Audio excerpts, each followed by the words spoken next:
சென்னை முகப்பேரில் நடைபெறும் Kings and queens assembly ஞாயிறு ஆராதனைக்கு அன்புடன் அழைக்கிறோம். சத்தியத்தை சரியாக அறிந்து வெற்றி வாழ்க்கை வாழுவீர்கள். சென்னையில் உள்ள உங்கள் நண்பர்கள், உறவினர்களையும் 3 மாதங்கள் தொடர்ந்து வரும்படியாக உற்சாகப்படுத்துங்கள். முற்றிலும் ஜெயமான வாழ்க்கை வாழுவார்கள். சத்தியத்தையும் அறிவீர்கள், சத்தியம் உங்களை விடுதலையாக்கும் என்று திருவாய் மலர்ந்த திருமகனாகிய இயேசு கிறிஸ்து நாமத்தினாலே கிங்ஸ் அண்ட் குயின்ஸ் அசெம்பிளி சார்பாக நான் உங்களை ஆசீர்வதிக்கிறேன், உங்களை வாழ்த்துகிறேன், உங்களை வரவேற்கிறேன். நீங்கள் இப்பொழுது இருக்கிறதை காட்டிலும் 1000 மடங்கு பெருகுவீர்கள் என்று அவருடைய நாமத்தினாலே நான் உங்களை ஆசீர்வதிக்கிறேன். அருமையான தேவர்களே, நீங்கள் இப்பொழுது இருக்கிறதை காட்டிலும் 1000 மடங்கு பெருகுவீர்கள் என்று சொன்னது எந்த ஒரு மனுஷனும் கிடையாது. இஸ்ரவேல் ஜனங்களுக்கு உபாகமம் 1:11 தேவாதி தேவன் சொல்லுகிறார், நீங்கள் இப்பொழுது பெருகி இருக்கிறீர்கள், இப்பொழுது இருக்கிறதை காட்டிலும் 1000 மடங்கு பெருகுவீர்கள் என்று சொன்ன தேவன். ஆமென். நான் ஏன் இந்த வசனத்தை சொல்லுகிறேன் என்றால், அப்படிப்பட்ட ஒரு பெருக்கமான வாழ்க்கை வாழ வேண்டும் என்பதற்காகத்தான் இந்த நாட்களிலே ஜாஸ் மினிஸ்ட்ரீஸ் வழங்குகிற வாழுவோம் வையகத்தையும் வாழ வைப்போம் என்கிற செய்திகளை கேட்கிறீர்கள். ஒருவேளை நீங்கள் எங்களுடைய ஆராதனைக்கு வராத நபராக இருந்தால், சென்னையிலும் அதை சுற்றியும் நீங்கள் இருப்பீர்கள் என்றால் ஒரு 3 மாதங்களுக்கு வாருங்கள். இப்பொழுது சந்திக்கிற பிரச்சனையை நீங்கள் தேடியும் காணாதிருப்பீர்கள். ஹல்லேலூயா. பிரச்சனையை தேடியும் காணாதிருப்பது ஒரு லெவல். அடுத்த லெவல் என்ன தெரியுமா? நீங்கள் இப்பொழுது பெற்றிருக்கிற ஆசீர்வாதங்களை விட 1000 மடங்கு பெருகுவது அவருடைய டிசைன் அண்ட் அவருடைய டிசைர். ஹல்லேலூயா. இந்த நாளிலே தேவன் நமக்கு தந்திருக்கிற இறை ரகசியங்கள் 200 என்கிற சீரீஸில் 75 செய்திகளை நாம் பதிவு செய்து வெளியிட்டிருக்கிறோம். ஆயிரக்கணக்கான ஜனங்கள் அதனாலே பலனடைகிறார்கள். இன்றைக்கு 76வது செய்தி, பரலோக பொக்கிஷங்களின் இறை ரகசியங்கள், spiritual secrets of heavenly treasures. Amen. பூலோக பொக்கிஷமே எப்படி இருக்குது? நம்மால கிரகிக்க முடியாத அளவுக்கு இருக்கு. ஒரு உதாரணம் சொல்றேன் கேளுங்களேன். உங்களுடைய அக்கௌண்ட்ல அந்த எலான் மஸ்குடைய அந்த டாலர் எல்லாம் வந்துட்டுன்னு வைங்களேன், அவருடைய சொத்து மதிப்பு 30 லட்சம் கோடி ரூபாய்க்கு சமம். அவ்வளோ டாலர் வேல்யூ உள்ளவர். அந்த 30 லட்சம் கோடி ரூபாய் உங்க அக்கௌண்ட்ல வந்துட்டா உங்களுக்கு எவ்வளவு சந்தோஷமா இருக்கும்? அதை விட பெரிய பொக்கிஷத்தை ஆவியானவர் நமக்கு இன்றைக்கு கற்றுத்தரப்போகிறார். அதனால தான் தலைப்பு என்ன? பரலோக பொக்கிஷங்களின் இறை ரகசியங்கள். செய்திக்கு செல்வதற்கு முன்பதாக ஒரு காரியத்தை நீங்கள் அறிந்து கொள்ளுங்கள். நன்மையான எல்லா ஆசீர்வாதங்களும் பரலோகத்திலிருந்து வருகிறது, தீமையான எல்லா காரியங்களும் பாதாளத்திலிருந்து வருகிறது. இதை நீங்கள் அறிந்து கொள்ள வேண்டும். நான் அதை உங்களுக்கு வாசிக்கிறேன் பாருங்கள். யாக்கோபு 1வது அதிகாரம் 17வது வசனத்திலே, The book of James chapter 1 verse 17, நன்மையான எந்த ஈவும் பூரணமான எந்த வரமும் பரத்திலிருந்து உண்டாகி ஜோதிகளின் பிதாவினிடத்திலிருந்து இறங்கி வருகிறது. அவரிடத்தில் யாதொரு மாறுதலும் இல்லை, யாதொரு வேற்றுமையின் நிழலும் இல்லை. வேற்றுமையின் நிழல் என்றால் என்ன? துன்பம், சோதிக்கிறது, வியாதி, விபத்து, இவை எதுவுமே தேவனிடத்திலிருந்து வருகிறது இல்லை என்பதை நீங்கள் உறுதி செய்யவில்லை என்றால் நீங்கள் பிசாசுக்கு கதவை திறப்பீர்கள். இன்னைக்கு அநேகர் பிசாசுக்கு கதவை திறந்து வச்சிருக்கீங்க. எப்படின்னு சொல்லட்டுமா?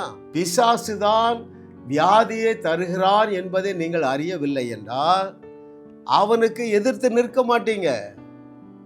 அந்த வியாதியை கொண்டு வந்த பிசாசானவன் எப்பொழுது ஓடுவான்? பிசாசுக்கு எதிர்த்து நின்றால் அவன் ஓடி விடுவான். நீங்கள் ஏன் அவனுக்கு எதிர்த்து நிற்பதில்லை? ஒரு சந்தேகம் வருது. நான் காலையில் சரியாக ஜெபம் பண்ணல, அதனால தான் இந்த ஆக்சிடெண்ட் வந்துட்டோம். நான் போன வாரம் இந்த தவறு செய்துட்டேன், அதனால தான் எனக்கு வியாதி வந்துட்டோம். இன்னும் என்னை பெர்ஃபெக்ட் ஆக்குறதுக்காக இந்த தண்டனை தருகிறாரோ? இப்படிப்பட்ட எண்ணம் உடையவர்களா இருந்தால் நீங்கள் வேதத்திற்கு புறம்பானவைகளை சிந்திக்கிறீர்கள்.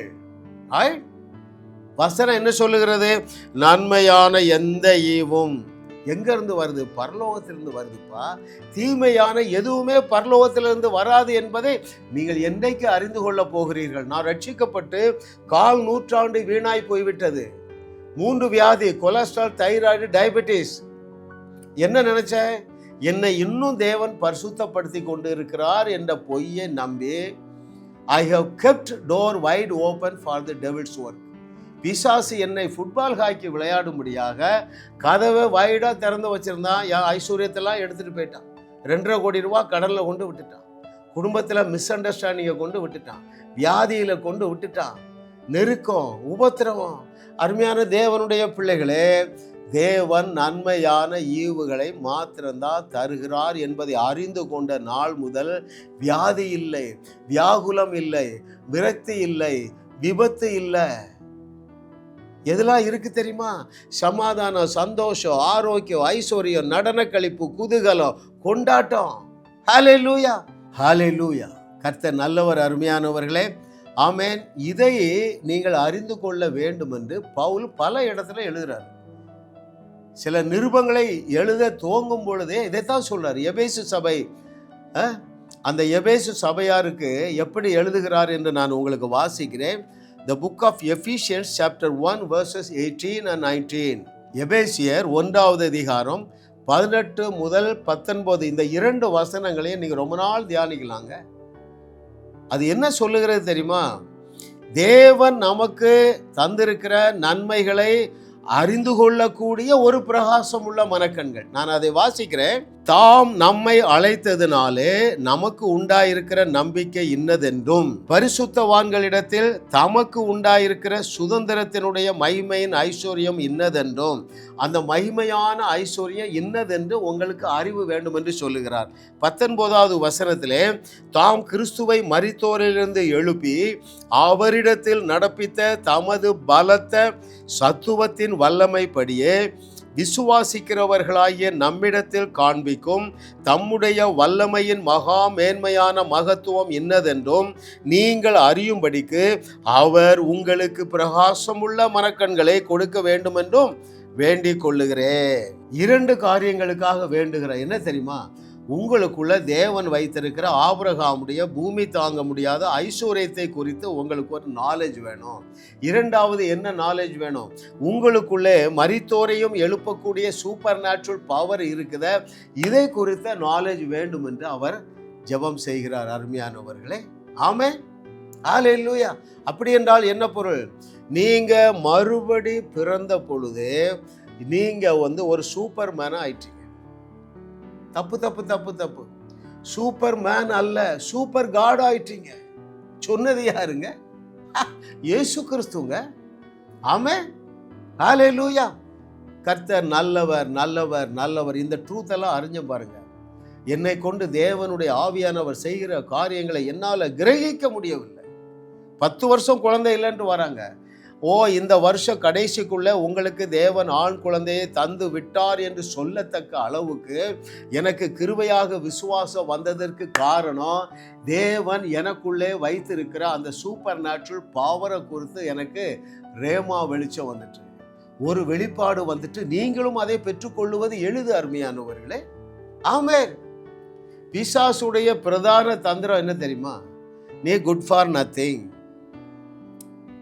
தேவன் உன்னை நேசிக்க முடியாது, தேவனால் உன்னை ஆசீர்வதிக்க முடியாது, தேவனால் உன்னை பயன்படுத்த முடியாது, இப்படி முடியாது முடியாது முடியாது, அந்த அளவுக்கு நீ ஒன்று நல்லவன் இல்லை என்ற பொய்யை நம்ப வைக்க அநேகர் கேடுகட்ட பிரசங்கத்தை செய்துட்டு இருக்காங்க.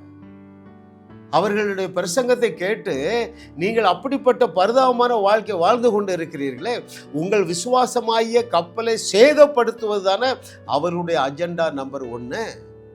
அதனால தான் நான் இப்படி வைராக்கியத்தோடு பேசுகிறேன். அருமையானவர்களே, ஆமா, நீங்கள் மறுபடி பிறந்த உங்களுடைய ஆவி மனிதனிலே பெற்றிருக்கிற பரலோக பொக்கிஷங்களை நம்ம தியானிப்போமா? இன்னைக்கு தலைப்பு என்ன? பரலோக பொக்கிஷங்களின் இறை ரகசியங்கள், spiritual secrets of heavenly treasures. ஆமென். முதலாவது ஹெவன்லி ட்ரெஷரை சொல்லட்டுமா? வாசிக்கிறேன் பாருங்கள். அங்கே the book of Romans chapter 8 verse 37, ரோமர் 8வது அதிகாரம் 37வது வசனத்திலே பவுல் சொல்லுகிறார். என்ன சொல்லுகிறாரு?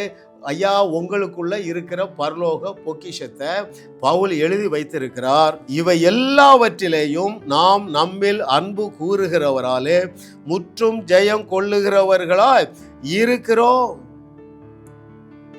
உங்க பாஸ்டர் என்ன சொல்லி தராரு? நீங்க ஜெயிக்கிறவர்களாக மாறுங்கள் என்று சொல்லுகிறார்.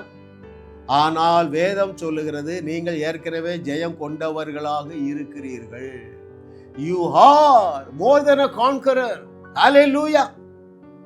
பரலோக பொக்கிஷங்க இது. இந்த நன்மையான ஈவு பரலோகத்திலிருந்து வந்திருக்கு. எதுலையுமே உங்களுக்கு தோல்வி கிடையாது. Hallelujah. கர்த்தரை தெய்வமாக கொண்ட நாம் பாக்கியவான்கள்.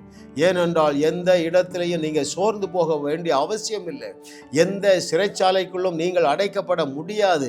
சிங்கக்கெபி உங்களை அடைத்து வைக்க முடியாது. சீரும் நெருப்பு உங்களை தொட முடியாது. ஏன்? ஐ ஆம் மோர் தென் a conqueror. கான்கரர் என்றால் யாரு? ஜெயிக்கிறவர். who is a more than conqueror? நமக்கு யுத்தம் ஆரம்பிக்க முன்னாடியே ஜெயம் வந்துட்டுங்க. ஆமென். யாரெல்லாம் இதை அறிஞ்சிருந்தாங்க?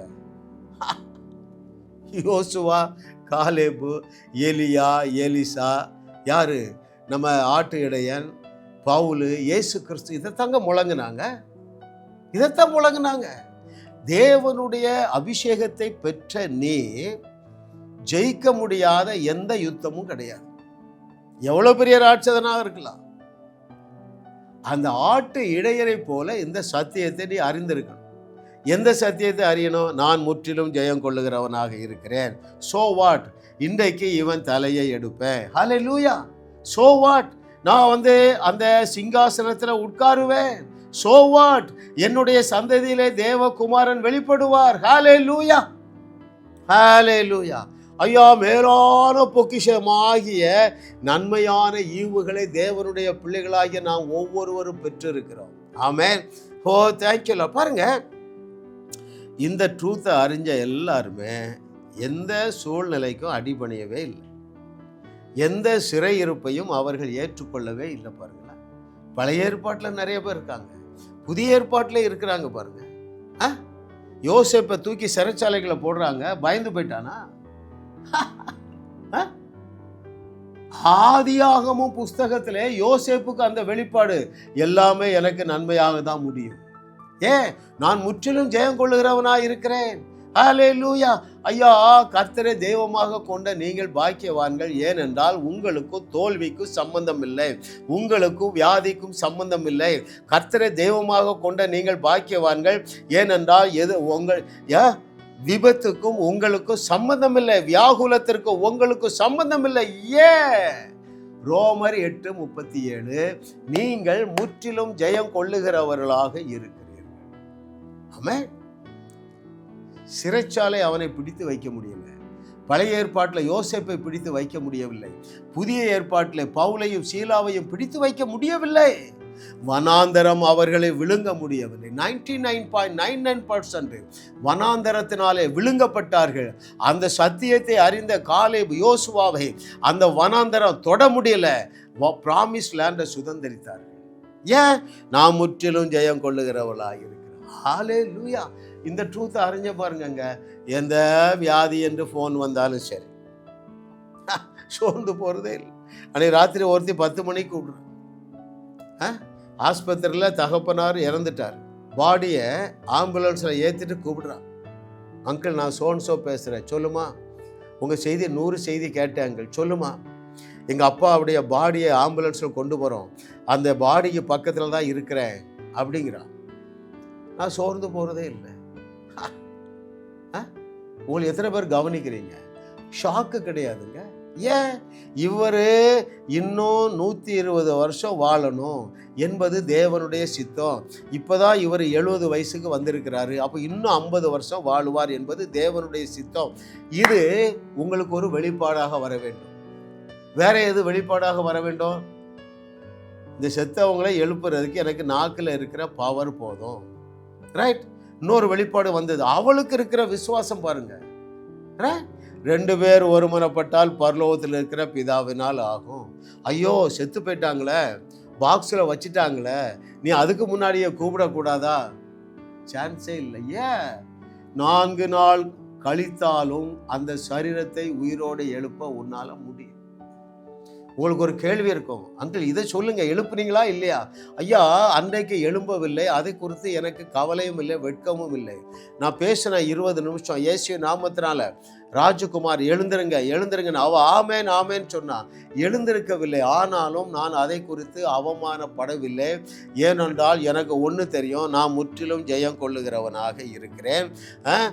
இந்த நாட்கள் வருகின்றன, எந்த ஒரு சரீரத்தை பார்த்து நான் பேசுகிறேனோ அந்த சரீரம் உயிரோடு எழும்பும் என்று என் தேவன், பொய்யுரையாத தேவன் சொல்லுகிறார்.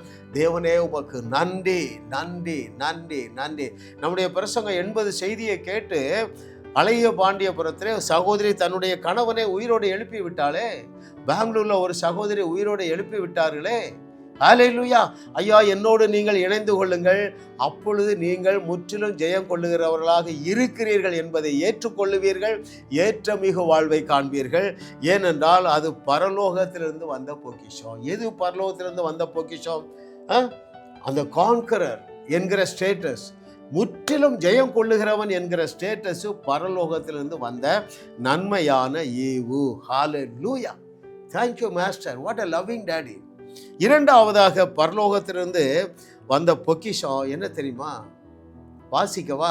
அங்கே 2 கொரிந்தியர் 5வது அதிகாரம் 17வது வசனம். 2 கொரிந்தியர் 5வது அதிகாரம் 17வது வசனம். இப்படி இருக்க, ஒருவன் கிறிஸ்துவுக்குள் இருந்தால் அவன் புது சிருஷ்டியாய் இருக்கிறான், பழையவைகள் யாவும் ஒளிந்து போயின, எல்லாமே புதிதாயிற்று. பரலோக பொக்கிஷம், treasures of heaven, heavenly treasure. எது? நீ என்னைக்கு மறுபடி பிறந்தியோ அன்றைக்கே நீ மனுஷன் அல்ல, புதிய சிருஷ்டி, நியூ கிரியேஷன், புதிய ஜந்து.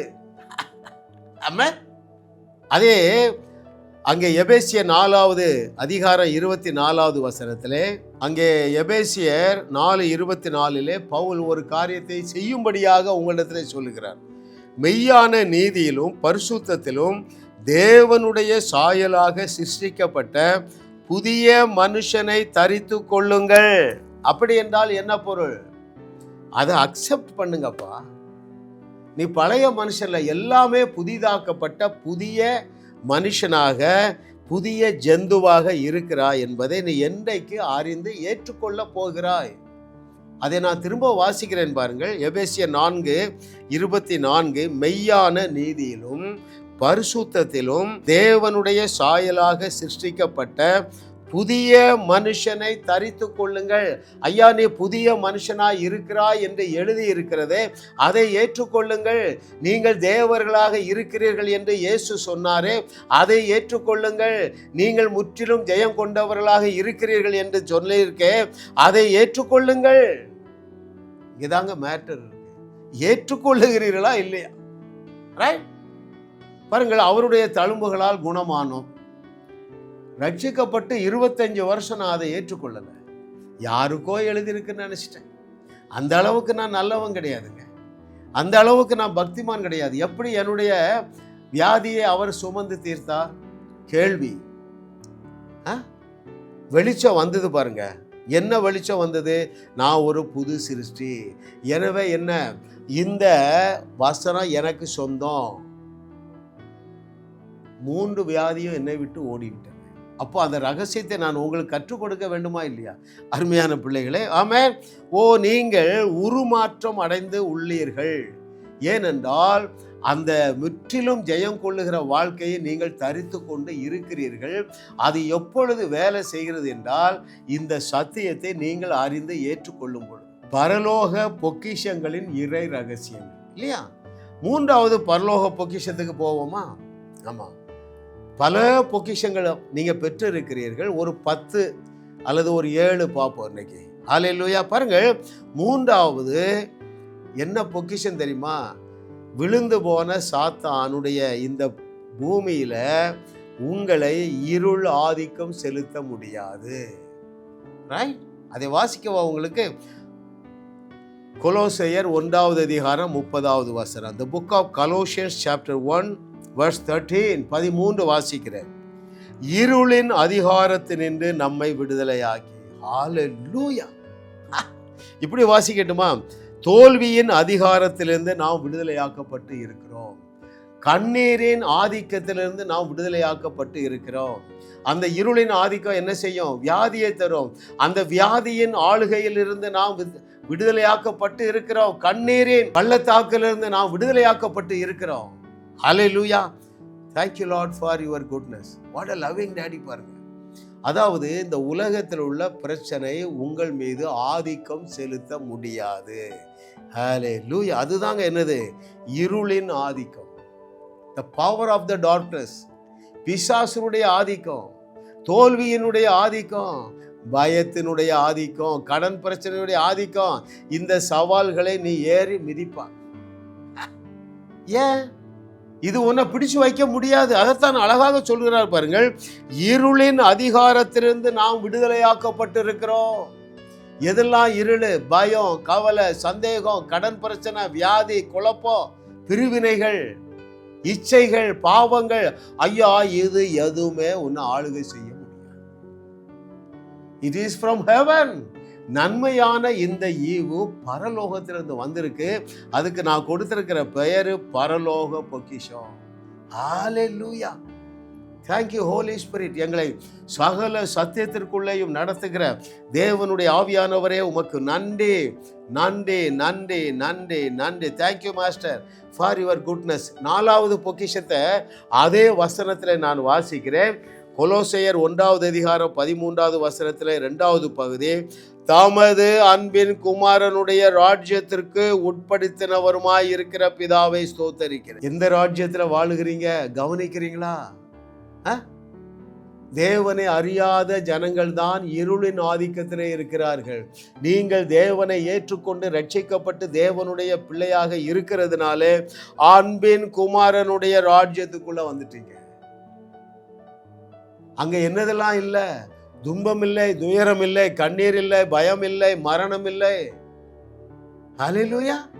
அன்பின் குமாரனுடைய ராஜ்யம். உட்படுத்தினவர். நீங்கள் மறுபடி பிறக்கும் பொழுது ஒருவன் கிறிஸ்துவுக்குள் இருந்தால் புது சிருஷ்டியா இருக்கிறான் பாருங்கள். நீங்கள் மறுபடி பிறந்த பொழுது இருளின் ஆதிக்கத்திலிருந்து அந்த புதிய சிருஷ்டியாக்கப்பட்டு அன்பின் குமாரனுடைய ராஜ்யத்திற்குள்ளே வந்து விட்டீர்கள். கொலோசையர் 1:13 மனப்பாட வசனம். ஆமென். பிசாசு கதவு திறக்க மாட்டீங்க. பல போ சாத்தானே. எந்த வியாதியை ஏற்றுக்கொள்ள மாட்டீர்கள். அப்பால போ சாத்தானே. எந்த கடன் பிரச்சனை ஏற்றுக்கொள்ள மாட்டீர்கள். அருமையானவர்களே, இந்த ட்ரூத்தை நீங்க தெரிஞ்சீங்கன்னா, இந்த பொக்கிஷம் எங்க இருந்து வந்தது? நன்மையான எந்த ஈவும் பரலோகத்திலிருந்து வந்திருக்கிறது. ஹalleluya. ஓ, இந்த இருளான உலகத்திற்குள்ளே நாம் யாருங்க? தூசி கிடையாது நம்ம மேல, துரும்பு கிடையாது நம்ம மேல, பிசாசுக்கு ஆதிக்கம் கிடையாது. எல்லா சவால்களையும் தகடு பொடியாக்கி இயேசு கிறிஸ்துவை போல முற்றிலும் ஜெயம் கொள்ளுகிற வாழ்க்கையை என்னுடைய பிள்ளைகளாகிய நீங்கள் இன்று முதல் வாழுவீர்கள் இயேசுவின் நாமத்தினால். ஆமென். ஹalleluya. Thank you Lord for your goodness. 5வது பரலோக பொக்கிஷம் உங்களால தாங்க முடியாது. அதிரடி ஆசீர்வாதம் என்னவென்று தெரியுமா உங்களுக்கு? இயேசுவுக்குள் இருந்த அதே சூப்பர் நேச்சுரல் பவர் நமக்குள்ள வந்துட்டுங்க. அதை நான் உங்களுக்கு வாசிக்கிறேன். எபேசியர் 1:19 இந்த வசனத்தை மாத்திரம் நீங்க ஒரு மாசம் தியானிங்க. எதை? எபேசியர் 1:19 வாசிக்கிறேன்.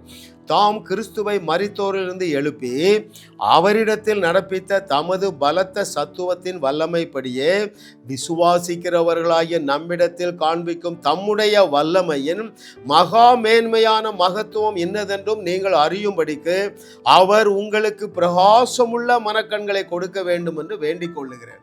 பவுல் உங்களுக்காக எனக்காக என்ன வேண்டுதல் செய்கிறார்? ஆண்டவரே, இயேசுவை உயிரோடு எழுப்புற அந்த சூப்பர் நேச்சுரல் பவரால இவர்களை நிறைத்து வைத்திருக்கிறீரே, அதை அறியக்கூடிய பிரகாசமுள்ள மனக்கண்கள் உண்டாவதாக.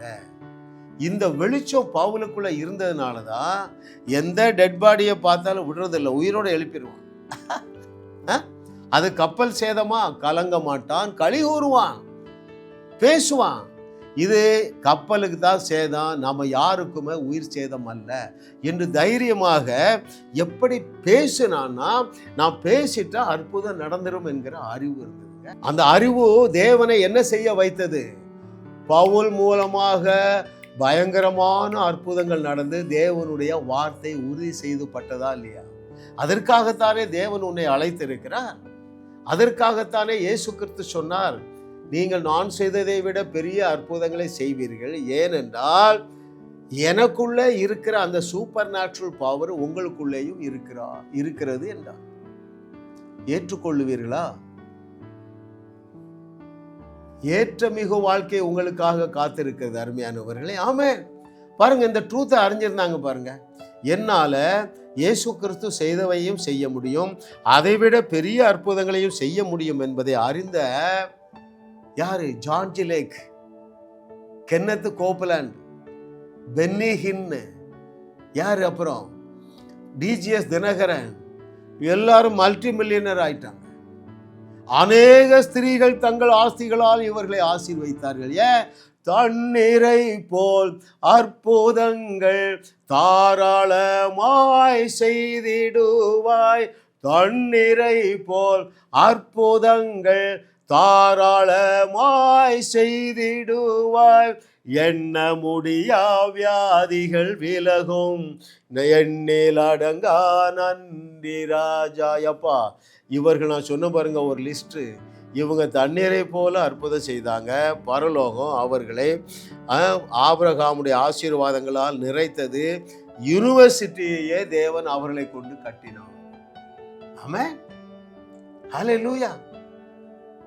கர்த்தர் நல்லவர், அவர் கிருபை என்றும். இன்னும் அடுத்ததாக இன்னொரு பொக்கிஷத்தை நான் உங்களுக்கு வாசிக்க போறேன். இயேசுவே எனக்குள் பிழைத்திருக்கிறார். Galatians 2:20.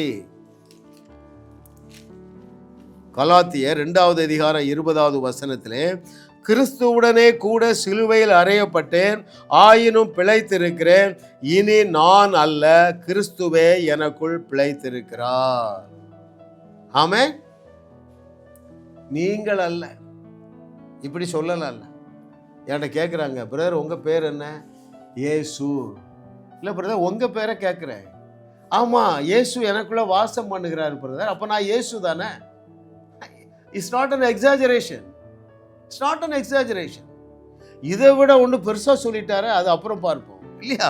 கர்த்தரை தெய்வமாக கொண்ட நாம் பாக்கியவான்கள், ஏனென்றால் கிறிஸ்துவானவர் நமக்குள்ளே வாழ்ந்து கொண்டு இருக்கிறார். நான் வாழலப்பா, இயேசு தான் எனக்குள்ளே வாழ்கிறார். ஆகினால எனக்கு வியாதி வராது. ஏனென்றால் இயேசு கிறிஸ்துவுக்கு வியாதி கிடையாது, விபத்து கிடையாது, விரக்தி கிடையாது, வியாகுலம் கிடையாது. எனவே இவை எதுவுமே எனக்கு கிடையாது. ஏனென்றால் இயேசுவே எனக்குள்ளே வாசம் பண்ணுகிறார். நான் செத்து போயிட்டேன். அப்படி தான் சொல்கிறார் பாருங்க. என்ன சொல்லுகிறார்? கிறிஸ்துவுடனே கூட சிலுவையில் அறையப்பட்டேன், ஆயினும் பிழைத்திருக்கிறேன், இனி நான் அல்ல, கிறிஸ்துவே எனக்குள் பிழைத்திருக்கிறார். ஹல்லேலூயா. இந்த ட்ரூத்தெல்லாம் நீங்கள் அறிந்தீர்கள் என்றால் என்ன செய்வீங்க? நான் ஒரு லிஸ்ட்டு சொன்னேன் பாருங்க. John G Lake, Kenneth Copeland, Benny Hinn, DGS Dhinakaran, இவர்களைப் போல நீங்கள் அற்புதம் செய்வீர்கள். ஏனென்றால் அற்புதத்தை குறித்து நீங்கள் 2 சிம்பிளான காரியத்தை அறியணும். அந்த 2ஐயும் நான் 2 வினாடியில் சொல்லட்டுமா? முதலாவது, ஊழியங்களிலே லகுவான ஊழியம், அற்புதம் செய்கிற ஊழியம். ஏன் அப்படி சொல்லுகிறேன்? இயேசு என்ன சொன்னார்? வியாதியஸ்தர்கள் மேல் கைகளை வைப்பீர்கள், அப்பொழுது அவர்கள் சொஸ்தமாவார்கள். அது கஷ்டம் இல்லையா? கடந்த வாரம் ஈஸ்டருக்கு முந்தின சனிக்கிழமை ஒரு பப்ளிக் மீட்டிங் பாருங்களேன். அங்கே வந்ததே 100 பேர் தான். 50 அற்புதத்தை ஆண்டவர் செய்தார். ஒரு சகோதரி நல்ல பைபிள் வாசித்தாங்க பாருங்க. நான் சொன்ன உடனே வாசித்தாங்க. கடைசியில் முன்னால் வந்து நிற்கிறாங்க. என்ன சிஸ்டர் பிரச்சனை? ஒத்த தலைவலி. இப்போ இருக்கா? ஆமாம். எப்போவுமே இருக்குமா? ஆமாம். வேற என்ன? வீசிங். தலையில் கை வச்ச பாருங்க, பொத்துன்னு விழுந்தாங்க. எனக்குள்ள இருந்து போன வல்லமையை நான் உணரவில்லை. ஏன்? அவர் தான் சொன்னார், வியாதியஸ்தர்கள் மேல் கைகளை வைப்பீர்கள், அப்பொழுது அவர்கள் அதனால தான் என்ன சொல்கிறேன், லகுவான ஊழியம். பிரசங்கம் பண்ணால் கூட கொஞ்சம் சிரமம். சண்டே கிளாஸ் ஊழியம் நடத்துறது சிரமங்க. ஐயா விபிஎஸ் சில்ட்ரன் மினிஸ்ட்ரி நடத்துறதை விட, ட்ராக்ஸ் கொடுக்கறதை விட லகுவான ஊழியம், அற்புதம் செய்கிற ஊழியம். இரண்டாவது, அதில் இன்னொரு ரகசியம் இருக்கு. என்ன ரகசியம் தெரியுமா? ரகசியமே இல்லை என்பதுதான் ரகசியம். என்ன அங்கிள் அப்படின்னா என்ன பொருள்? ஒரு ரகசியம் இல்லைங்க. கைகளை வைப்பீர்கள், சுகமாவீர்கள். பேசுவீங்க, கட்டி மறைஞ்சிரும். இதில் என்ன சீக்ரெட் இருக்கு? அதனால தான் நான் அந்த வார்த்தை அடிக்கடி சொல்றேன். there is no secret at all, that is the secret.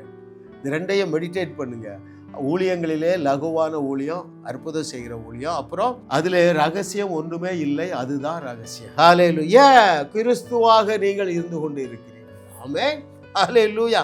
thank you Lord for your goodness. அடுத்து பாருங்களேன், அந்த பொக்கிஷம், பரலோக பொக்கிஷம், அதில் உள்ள இறை ரகசியத்தை நான் உங்களுக்கு வாசிக்கிறேன்.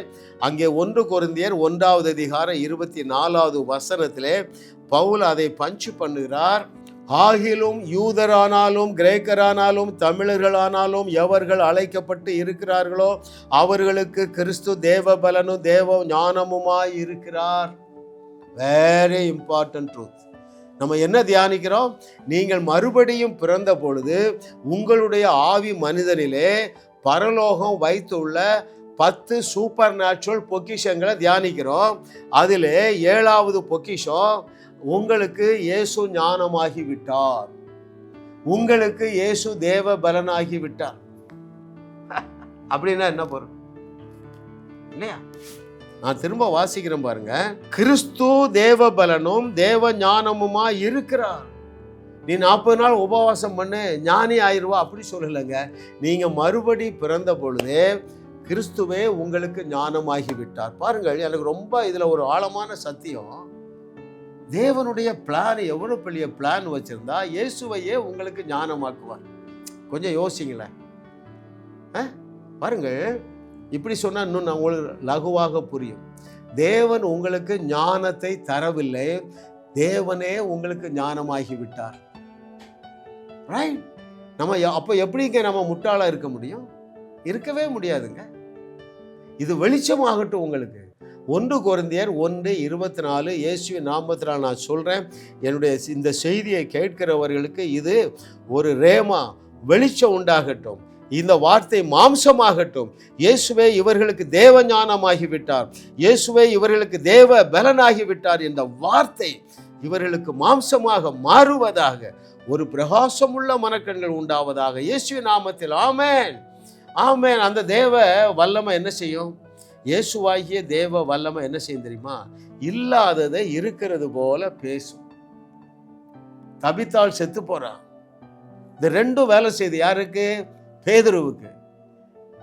என்னெல்லாம்? தேவ ஞானம், தேவ பலன். என்ன வேலை செய்யுது? இந்த சரீரத்தை உயிரோட எழுப்ப என்ன வேணும்? டிவைன் ஸ்ட்ரென்த் வேணும். அப்புறம் இது எப்படி செயல்படும் என்கிற தேவ ஞானம். இந்த ரெண்டுமே பேதுருக்கு இருந்ததுங்க. என்ன செஞ்சா? அந்த ஞானம் என்ன சொல்லுது? என்ன புரிய வைக்குது? எப்பா நீ பேசுனா போதும் இந்த சரீரம் உயிரோட எழுந்துரும். அந்த தேவ பலன் என்ன சொல்லுது? எப்பா நீ பேசும் பொழுது தேவ பலன் வெளிப்படும். சூப்பர் நேச்சுரல் பவர் என்ன செய்யும்? மேனிஃபெஸ்ட் ஆகும். தபித்தாலே எழுந்துரு என்று சொன்னான். சொன்னபடியே ஆகும் என்று சொன்னார். ஐயா ஐயா, நீங்க பிரச்சனையை பார்த்து பேசுவது, டெட் பாடியை பார்த்து பேசுவது என்னது? தேவ ஞானம். அதிலே வெளிப்படுவது என்னது? தேவ பலன். அழகாக எழுதுறார் பாருங்கள். எப்பா தேவன் உங்களுக்கு பலனை தரல, அவரே பலனாயிட்டார். தேவன் உங்களுக்கு ஞானத்தை தரல, அவரே ஞானமாயிட்டாருங்க. அதனால நான் தைரியமா ஆசீர்வதிக்கிறேன். மகளே, உங்க கிளாஸ்ல நீ 80 பேர் எழுதுறீங்க, 80ல் நீ தான் ஃபர்ஸ்ட்னு சொன்னா அப்படி நடந்துருங்க. ரெண்டும் வேலை செய்யுது. தேவ ஞானம் என்ன சொல்லுது? டேய் நீ பேசிட்டா போதுடா, ஃபர்ஸ்ட் வந்துருவாங்குது. உடனே நான் அதை பேசுறேன். தேவ பலன் வெளிப்பட்டு என்ன செய்யுது? ஃபர்ஸ்ட்ல ஒன்று உட்கார வச்சிருது. ஹல்லேலூயா. Thank you Lord for your goodness. நூற்றுக்கணக்கான சாட்சிகள் உள்ளன. ஆமென். உங்களுக்கு சமயம் இருந்தால், அங்கிள் நான் உங்கள் ஊழியத்தில் சேர்ந்துடுறேன், மிராக்கிள் நடக்கும்போதெல்லாம் சொல்லுங்கள். ஏன்னா சிலர் ஃபோன் பண்ணுறீங்க, பிரதர் அந்த மிராக்கிள்லாம் ரெக்கார்ட் பண்ணுங்கங்கிறீங்க. எனக்கு சமயம் இல்லை. காசு கூட கொடுத்துடலாங்க. நீங்கள் நினச்சா வாங்க. என்ன செய்யலாம்? ஒரு மாதம் வாங்க, ஒரு 100 பேரை போய் வீடியோ எடுங்க. அவர்கள் சொல்லுகிற சாட்சியை நாம் பதிவு செய்வோம். எல்லா யூடியூப் சேனலில் போடுவோங்க. நான் ஏன் இதை சொல்றேன்னா, இவ்வளவு லகுவாக ஒரு வழியை தேவன் வைத்திருந்தால் நீங்கள் ஏன் அதை அலட்சியம் செய்கிறீர்கள்? That is the question. அதுதான் என்னுடைய கேள்விங்க. உற்சாகமாக எழும்புங்க. கர்த்தர் உங்களை கொண்டு செய்ய போகிற காரியம் பயங்கரமாக இருக்கும் என்று கர்த்தர் சொல்லுகிறார். ஹல்லேலூயா. பாருங்க, அடுத்ததாக அதே 1 கொரிந்தியர் 15:57 நான் வாசிக்கிறேன். 1 கொரிந்தியர் சாப்டர் 15 verse 57. நம்முடைய கர்த்தராகிய இயேசு கிறிஸ்துவினாலே நமக்கு ஜெயம் கொடுக்கிற தேவனுக்கு ஸ்தோத்திரம். அதாவது எப்பொழுதுமே ஜெயம்தான், சக்சஸ் தான் நம்ம தலையெழுத்து. அது பரலோகத்திலிருந்து வந்த பொக்கிஷம். ஹல்லேலூயா. அதே போல கிறிஸ்துவை எழுப்பின அதே அபிஷேகம் உங்களுக்குள்ள இருக்குங்க. அதே சக்தி உங்களுக்குள்ள இருக்கு. 3 வகையினர் இயேசுவை எழுப்பவே விடக்கூடாதுன்னு போராடினாங்க. யாரு? பிசாசு. இவரை உயிரோட வந்துடக்கூடாதுன்னு போராடினா. ரோம பேரரசுங்க சோல்ஜர்ஸை விட்டுருந்தாங்க. மதவாதிகளும் அங்கே செக்யூரிட்டி போட்டிருந்தாங்க. ஒன்றும் அவரை அடக்க முடியவில்லை. அவரை உயிரோடு எழுப்புறது பயங்கரமான பரலோக வல்லமை. அந்த பரலோக வல்லமை உங்களுக்குள்ளே இருக்கிறது என்று ரோமர் 8:11 பவுல் எழுதுகிறார். அருமையானவர்களே, ரோமர் 8:11 வாசிக்கிறார். அன்றியும் இயேசுவை மரித்தோரிலிருந்து எழுப்புகிறவருடைய ஆவி உங்களில் வாசமாய் இருப்பதால், அப்படிதான் ஆங்கில வேதம் சொல்லுகிறது, உங்களுக்குள்ளே வாசமாய் இருப்பதால் கிறிஸ்துவை மரித்தோரிலிருந்து எழுப்பினவர் உங்களில் வாசமாய் இருக்கிற தம்முடைய ஆவியினாலே சாவுக்கு ஏதுவான உங்க சரீரங்களையும் உயிர்ப்பிப்பார். இந்த ட்ரூத் எல்லாம் எங்களுக்கு வெளிப்பாடா வந்தது பாருங்க. நான் ஆண்டவர்கிட்ட கேட்க ஆரம்பிச்சேன், ஆண்டவரை நீங்க தான் சொல்லியிருக்கீங்க வயது திரும்ப வாழ வயது ஆகும். எனவே எனக்கு 25 வயசுல எவ்வளவு பலன் இருந்ததோ அந்த பலன் உண்டாகட்டும் என்று ஜெபம் பண்ணுங்க. என்னுடைய physical strength is keeping on increasing. ஹல்லேலூயா. பெருகிக்கொண்டே இருக்குதுங்க. ஹல்லேலூயா. ஏனென்றால் கிறிஸ்துவை உயிரோடு எழுப்பினவர் உங்களில் வாசமாய் இருக்கிற அவருடைய ஆவியினாலே சாவுக்கு ஏதுவான உங்கள் சரீரங்களையும் உயிர்ப்பிப்பார். ஹல்லேலூயா. Oh thank you master for your goodness. கடைசியாக இயேசு கிறிஸ்து உன்னை பற்றி சொன்னது பரலோக பொக்கிஷம். தேவ வசனத்தினால் தான் நீங்க ரட்சிக்கப்பட்டீங்க. அந்த வசனத்தை பெற்றுக்கொண்டவர்கள் யாரு? தேவர்கள். பரலோக பொக்கிஷம் எத்தனை பேருக்கு வேணுங்க? ஆமா, நீங்க பிரச்சனைகளை பந்தாடுகிற நாள் துவங்கி விட்டது என்று கர்த்தர் சொல்லுகிறார். ஆமென். இவைகளை அனுபவிக்க நீங்கள் எதையுமே செய்ய வேண்டியது இல்லை. That's very important. 10 பொக்கிஷம் சொன்னேன், நிறைய இருக்கு. 10 பொக்கிஷம் சொல்லியிருக்கிறேன். உங்களுக்கு ஒரு நாலேஜ் வேணும். என்ன நாலேஜ் வேணும்? நான் மறுபடி பிறந்த நாளிலே, நான் மறுபடி பிறந்த என்னுடைய ஆவி மனிதனிலே இந்த 10 பொக்கிஷங்களையும் அன்றைக்கே நான் நிறைவாக பெற்று இருக்கிறேன் என்கிற நாலேஜ் தான் வேணுங்க. வேற எதுவுமே வேண்டியதில்லை. அந்த நாலேஜ் வந்துட்டுனா இயேசு கிறிஸ்து செய்தவைகளையும் அதைவிட பெரிய அற்புதங்களையும் தண்ணீரை போல செய்வீர்கள். அப்பொழுது உங்கள் மூலமாக தேவனுடைய ராஜ்யம் உலகெங்கும் ஸ்தாபிக்கப்படும் என்று கர்த்தர் சொல்லுகிறார். ஏற்றுக்கொள்ளுங்க. எல்லா வசனத்திலும் தானே பார்க்கிறோம். ஏற்றுக்கொள்ள நீங்க தயங்க வேண்டிய அவசியம் இல்லை. அருமையானவர்களே, ஒருத்தர் கேட்குறாங்க, பிரதர் நீங்கள் சாதாரணமாக சொல்றீங்களே, நீங்கள் தேவர்களாக இருக்கிறீர்கள், எனக்கு பிரியமான தேவர்களே என்று அழைக்கிறீர்களே என்று கேட்குறாங்க. ஐயா, பழைய ஏற்பாடு சங்கீதம் 82 சொல்கிறான், நீங்கள் தேவர்கள், ஆனால் நீங்கள் அதை ஏற்றுக்கொள்ள மாட்டீங்க. ஏன்னா நான் ஏற்றுக்கொள்ளுகிறவன். நான் காலேபோடு சேர்ந்து கொண்டேன், யோசுவாவோடு சேர்ந்து கொண்டேன். வழியிலே மாண்டு போன 99.99% குறித்து எனக்கு கவலை இல்லை. என்னை பற்றி என் இயேசு சொன்னதை ஏற்றுக்கொள்ள எனக்கு என்னங்க தயக்கம்? சோர்ஸ் வர சொல்றாரு, தேவ வசனத்தை பெற்றுக்கொண்டவர்கள் தேவர்கள். ஹல்லேலூயா. தேவர்களா இருக்கிறீர்கள். ஏற்றுக்கொள்ளுங்கள் அருமையானவர்களே. 21வது நூற்றாண்டிலே நாம் ஆராதிக்கிற தேவனே தேவன் என்று பூமியிலே சமுத்திரம் ஜலத்தினால் நிரம்பப்பட்டு இருக்கிறது போல இந்த பூமியிலே அவரை அறிகிற அறிவினால் நிரப்பப்படும்படியாக, இந்த பூமி அவரை அறிகிற அறிவினால் நிரம்பும்படியாக நாம் எழுந்து பிரகாசிக்க வேண்டாமா? இந்த 10 பொக்கிஷங்களையும் நீங்கள் என்ன செய்யுங்க? திரும்ப திரும்ப இந்த செய்தியை கேளுங்க. சரீரத்தில் வியாதி இல்லாத வாழ்க்கை வாழுவீர்கள். உற்சாகமான ஆவியோடு வாழ்வீர்கள். இயேசு கிறிஸ்து செய்தவைகளை தண்ணீரை போல செய்வீர்கள். நீங்களும் மரித்தோரே உயிரோடே எழுப்புகிற பட்டியலிலே நீங்கள் சேர்க்கப்படுவீர்கள் என்று கர்த்தர் சொல்லுகிறார். அப்படியே பெற்றுக்கொள்ளுங்கள். உங்களுக்கு தேவையான பிரகாசமுள்ள மனக்கண்கள். பிதாவே, என்னுடைய பிள்ளைகளுக்காக உமக்கு நன்றி அப்பா. இவ்வளவு நேரம் உம்முடைய வார்த்தையை கேட்கும்படியாக தேனிலும் தேன் கூட்டிலிருந்து ஒழுகும் தெளிதேனிலும் மதுரமான உம்முடைய வார்த்தையை கேட்கும்படியாக இவர்களுக்கு ஒரு வாஞ்சையை கொடுத்த பரிசுத்த ஆவியானவர் உமக்கு நன்றி அப்பா. இந்த 10 பொக்கிஷங்களும் இவர்களுக்குள்ளே டெபாசிட் ஆகி இருப்பதை குறித்து இவர்களுக்கு ஒரு பிரகாசமுள்ள மனக்கள் உண்டாவதாக உமக்கே மகிமை செலுத்துகிறோம். இயேசுவின் நாமத்தில் பிதாவே, ஆமென், ஆமென். கிறிஸ்துவுக்குள் எனக்கு மிகவும் பிரியமானவர்களே, நீங்கள் திரையிலே காண்பது ஒரு நல்ல நிலம். நல்ல நிலத்தில் விதைத்தாதான் என்ன செய்யும்? பல மடங்கு பெருகி உங்களுக்கே வந்து சேரும். பிதாவே, உமக்கு நன்றி அப்பா. என்னுடைய பிள்ளைகள் விதைக்கிற இந்த விதையானது பல்லாயிரம் மடங்குகளாக பெருகி அவர்களுக்கே வந்து சேருவதாக இயேசுவின் நாமத்தில் பிதாவே, ஆமென், ஆமென்.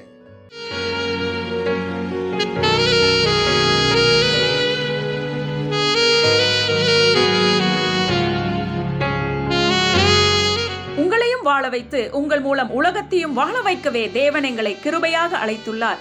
விடுதலை பெறவும் சுகத்தை அனுபவிக்கவும் எங்களோடு தொலைபேசியில் தொடர்பு கொள்ளுங்கள். இந்த சேனலை சப்ஸ்கிரைப் செய்து வீடியோவை லைக் செய்து பலரோடு பகிர்ந்து கொள்ளுங்கள். அவர்களும் ஆசீர்வதிக்கப்படட்டும்.